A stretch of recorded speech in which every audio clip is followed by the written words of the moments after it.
Sa video ito ay maglo-loop tayo mula Davao del Norte patungo sa probinsya ng Surigao del Sur. Ay, kaya mong driver. Pupuntahan natin ang ilan sa mga kilalang atraksyon sa probinsya. Kabilang na ang pinagmamalaki ng Lianga, ang Bao-Bao Waterfalls.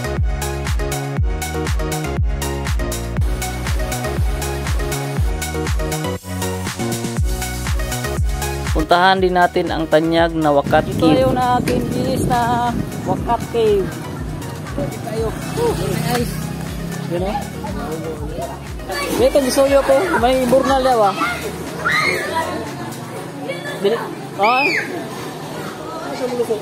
Dito, gawas. Pinalabas yung mga napasok doon sa kuan. Yung burnal lang doon sa kabila. Dumadaan sa ilalim ng kabahayan ng tubig. Hi to my vlog. At daanan natin ang kilalang Bugak Cold Spring ng Barubo. Daming tao. Ala. Grabe sa una bay labanan. Labanan ram ni sa una diri ah. Karon wa na. Dako jud ko saban day ang kuan day panahon. At siyempre, hindi mawawala sa ating listahan ang pinakakilalang Enchanted River ng Hinatuan. Dahil sa malapantasya nitong lugar na pinaniniwalaan nilang may nakatira raw na diwata. At abanganin natin ang kanilang nakakamanghang pa-fish feeding dito sa Enchanted River.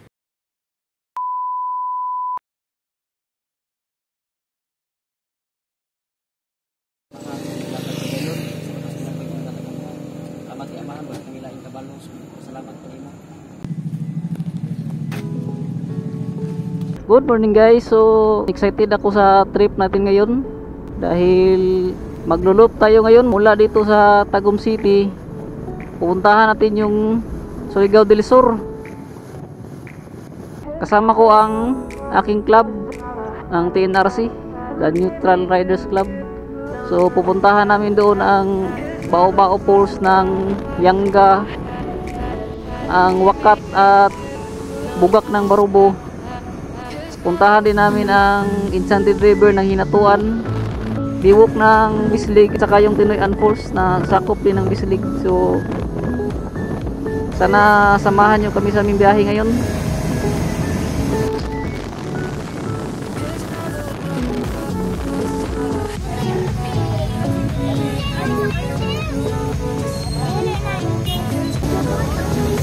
Ay, 100 years old na ng kahuyaw ah. Buwang na kayo. Kabli may gihigot. So kayong ulan. Ala.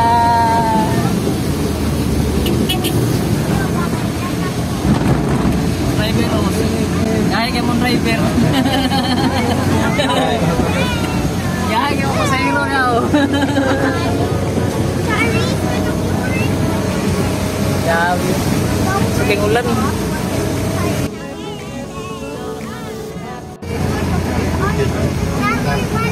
Pag-smart. Ito, nagpatayan na. Oo. Wala na nga. Dikit, mas garo na. Ang review.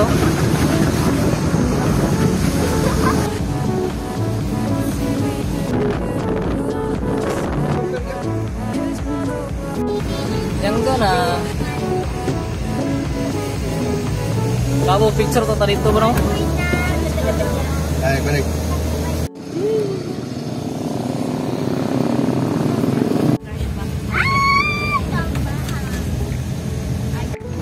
Tumba poste dito.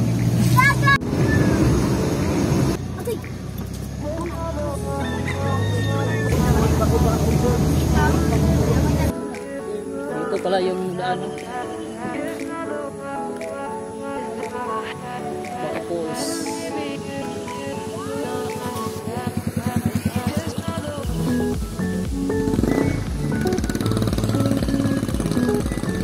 Suka man Totski bay, hubog goro Totski. Sugas Totski. Karo platula.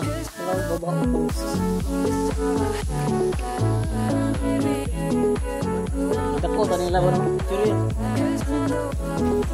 First stop, Bao-Bao Falls. Tara. Grabe, 5 hours, 200 plus kilometers. Grabe. Mula Tagum hanggang dito sa Lianga.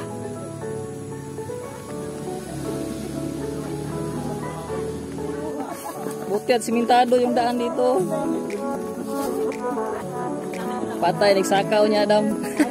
Agay-agay din tuhod na niya. Oh. So, grabe yung daan dito. What's your step? Ala. Hirapan yung pakakit itong maya. Uwi. Wow! At ay. Wow, ano na?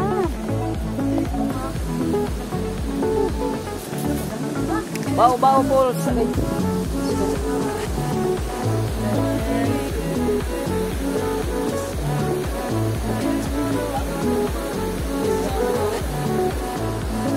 Tulay na gawa sa Mountain Bear.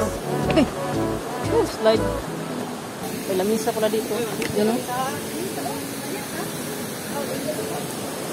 Yan na yung sapa. Woohoo! Maligo na kuma. Grabe o.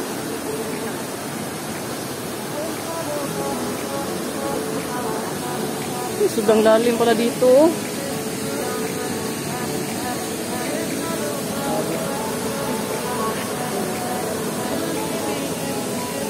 Kaya pala gusto nilang puntahan tong sapa na to. Sobrang ganda pala.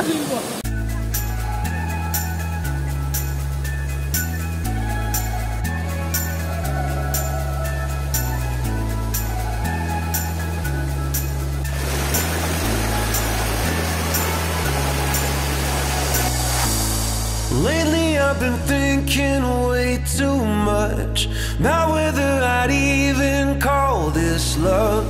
I'm always in my head, you're always on your phone. It never seems to feel right. No plane is in the sky, no help is on the way. I don't know what you want me to say. Can't take another year, can't take another day. Can't wait until it feels right. Grabe, sobrang lalim pala dyan, no? Nasa 16 feet daw yung lalim dyan, yung banda.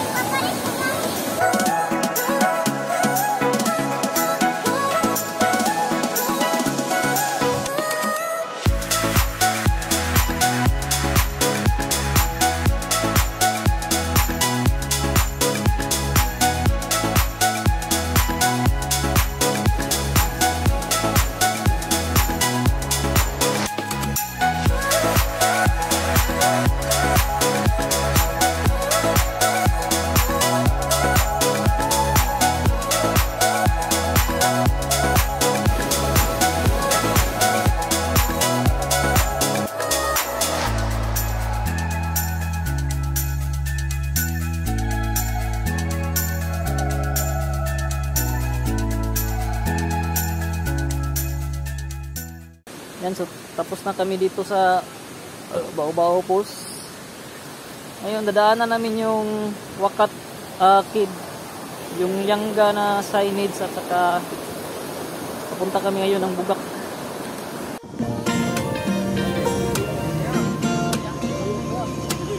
Miharis Farm.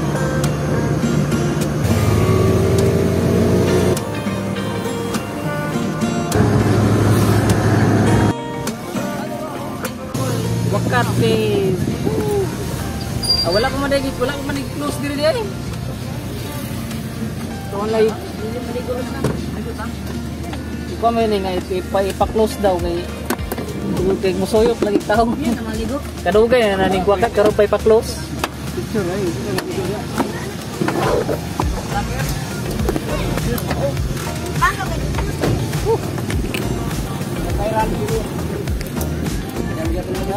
Ito na yung aking is na Wakat Cave. Tayo. Nice. You know? Diri gisuyop. Diri tong gisuyop po daw.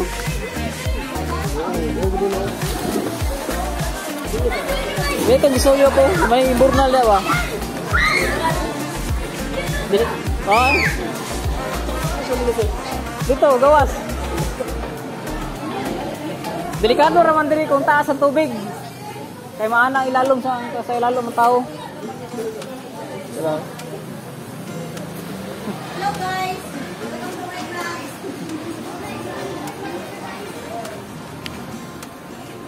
Sobrang ng tubig. Yung tubig dito diyan galing sa ano, lalim. Tapos dadaan dito sa burnal, papunta doon sa labas.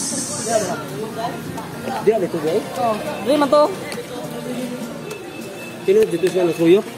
Oh, ato nga time taas ang tubig ato taga diri aw. Oo, no. Taga diri.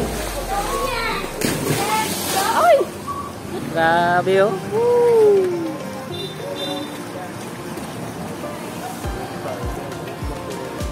Adugay na po kayo ni siya wala ginahugma po ni. Pila nga lang ito. Kapatid. Pero ang tubig na dito. Tanin. Oh, amot. Ang tubig na gikan sa ilalom. Oh. Sama na. Ay, nay tuko. Tupo bullfrog. Ang sana. Tuko na tuko. Tapos yung pasok ito sa imburnal ay dito lalabas oh. Diyan lalabas. Diyan. Oh. Dito may gawas. Diyan lalabas yung mga napasok doon sa kuan. Imburnal lang doon sa kabila. Yun, grabe sobrang linaw ng tubig dito, no? Dumadaan sa ilalim ng kabahayan yung tubig. Hi to my vlog.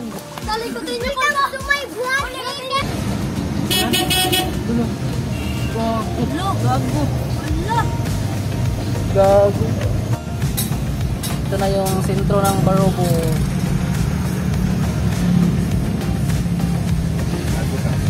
Ito na tayo sa Bukak. Kato na diri ma. Cold Spring. Daming tao. Ala. Grabe sa una bay labanan ram di sa una diri ya. Karon wa na. Jawa. Grabe yung tagbina no, lambo na pud ba no? Ako na juga kasaban day kuan day, panahon day. Nanara. Ako kayo chandler.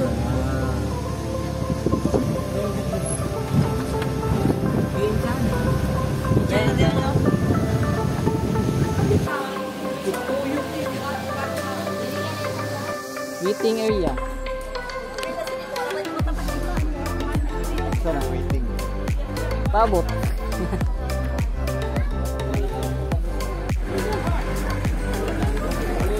Yan yung sasakyan patungo ng Enchanted. Paigo ka tadi ha? Mix bats kami.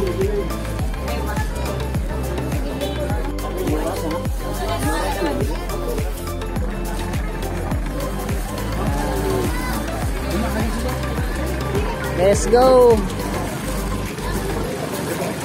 Bangan to bangan 2,000. Sticker.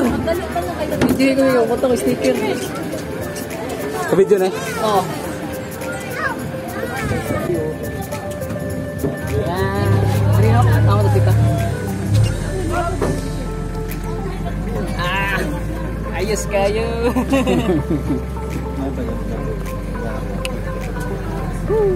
Pagitakin ako.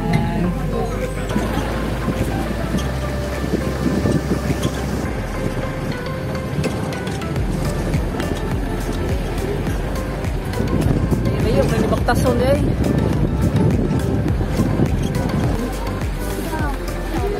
No food, no drinks. Wala na yung ako, bawal. Bili na to dito ah.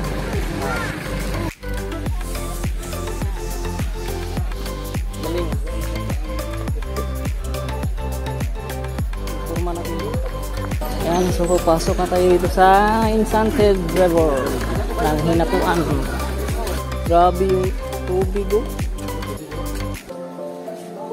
Wow. Yun. Grabing tao dito ngayon oh. Sereng. Kasanahan. Pwede mo nang iro dito no?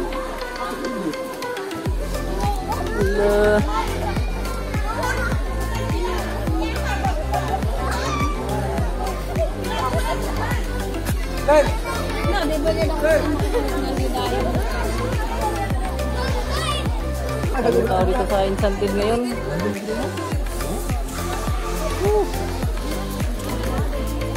Grabing tubig diri bay. Mura jud gituri ng tubig diri no. Galing no.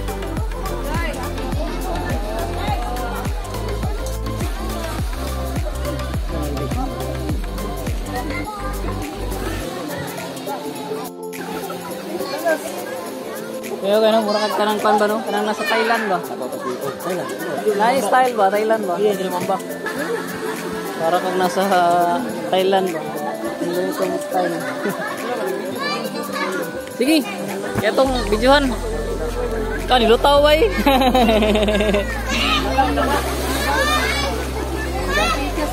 Ano tayo dito sa dulo? Lakas pala yung karin na tubig dito.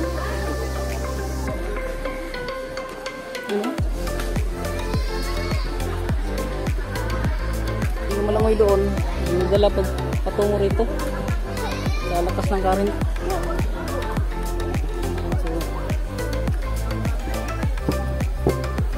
Tingnan lang natin kung ano meron dito sa dulo.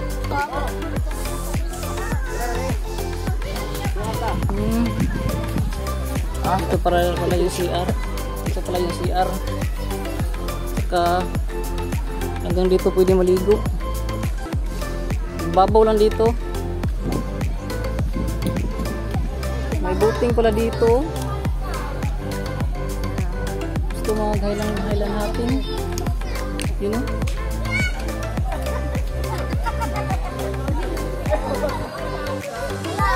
So balik tayo dito sa ating mga kasama.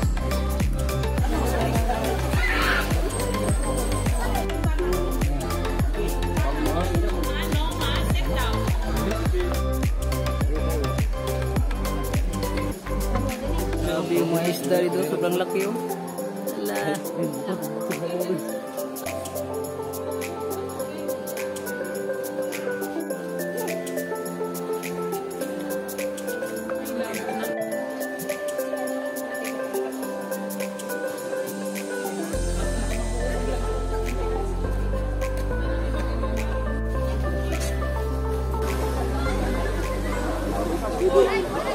It's feeding time. Feeding time na.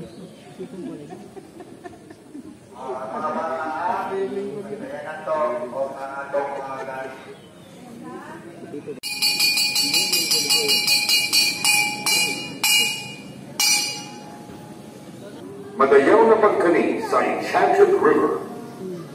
The daily fish feeding is shown to the public as a cultural segment. The feed, which is only a small portion of the daily food requirement of the fishes, is actually a fresh batch that is part of their natural diet. As part of connecting to our history, we are showing this tradition of fishermen of Hinatuan, going back to the blue waters of the river. After a challenging but bountiful fishing at sea, they show their gratitude to Mother Nature by giving an offering to the spirits of the underground spring. The spirits are believed to be dwelling here where the fish abound. This is our way of showing everyone how we should give back to the environment and take care of Mother Nature.